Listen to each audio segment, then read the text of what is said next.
وبركاته. الحمد لله الذي علم بالقلم، علم الإنسان ما لم يعلم، وأشهد أن لا إله إلا الله وحده لا شريك له، وأشهد أن محمدا عبده ورسوله.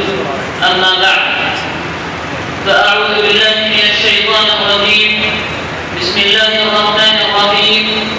قل هل يستوي الذين يعلمون والذين لا يعلمون إنما يتذكر أولو الألباب. رئيس الحفل المؤقت وأساتذتي الأعزة وأحبتي في الله، أريد أن ألقي أمامكم كلمات حول موضوع أهمية العلم والعلماء. أيها المستمعون الكرام، لقد رفع الله تعالى مكانة العلم وعظم منزلتهم وأعلى شأنهم، فقال تعالى: يرفع الله الذين آمنوا منكم والذين أوتوا العلم درجات. وبين الله تبارك وتعالى أن العالم والجاهل لا يستويان، فقال: قل هل يستوي الذين يعلمون والذين لا يعلمون إنما يتذكر أولو الألباب. ولم يأمر الله تعالى نبيه محمد صلى الله عليه وسلم بالاستزادة من شيء إلا من العلم، فقال: وقل رب زدني علما. وما ذاك إلا لما للعلم من أثر في حياة البشر، فأهل العلم هم الأحياء وسائر الناس أموات. يقول الشاعر: العلم يزل العمى عن قلب صاحبه كما يزل سواد الظلمة في القمر، فلولا العلم ما سعدت النفوس ولا عرف الحلال ولا الحرام، فبالعلم النجاة من المقاسي وبالجهل المذلة والرغام. عباد الله، إن الثقات عند الله هم العلماء، وقد أشهدهم على توحيده من فوق 7 سماوات. قال تعالى فيهم: شهد الله أنه لا إله إلا هو والملائكة وأولو العلم قائما بالقسط، لا إله إلا هو العزيز الحكيم.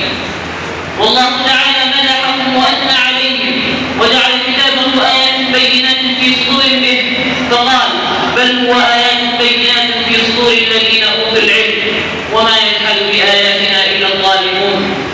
وقد بين تعالى أن العلماء هم أكثر الناس خشية لله، فقال: إنما يخشى الله من عباده العلماء.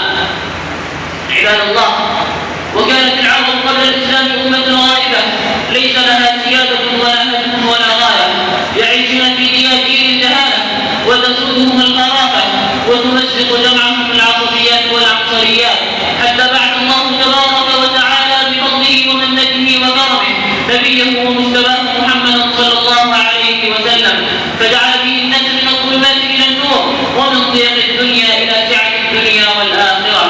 فجاء صلى الله عليه وسلم متمما لمكارم الأخلاق ومعلما ومربيا، إذ العلم بلا تربية وبال على صاحبه في الدنيا والآخرة.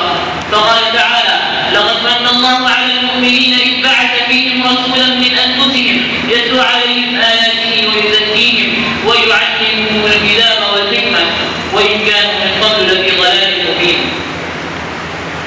عباد الله، هذه أيام العلم قد أقبلت، فعلينا بالجد والاجتهاد وعلو الحكمة إليه المراد.